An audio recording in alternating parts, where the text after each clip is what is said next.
gertatzen da hemen? Zuen bila datoz. Zuen zentroetara zoazte bueltan. Zer? Ez. Baina zergatik? Zergatik, oso erraza da. Ez baduzu hemen gelditu eta arauak jarraitzeko asmorik, neregatik primeran. Benetan esaten dut, ulertzen dut. Ez zaudete bigarren aukera baterako prestatuak.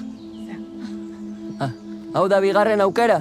Ba ospa, eta gelditu zuen zentroan. Zertarako pasatu da hau bezalako udaleku batean. Jendeak normalean dirua ordaintzen duenean. Ordaindu. Behartuta etorri naiz, Nien nago denbora alferrik altzeko.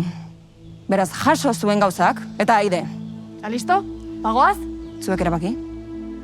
Zai egon zuen bila etortzen diren arte, edo maletak hartu, eta itzuli geletara. Hori bai, horrek konpromisoa eskatzen duzuen aldetik.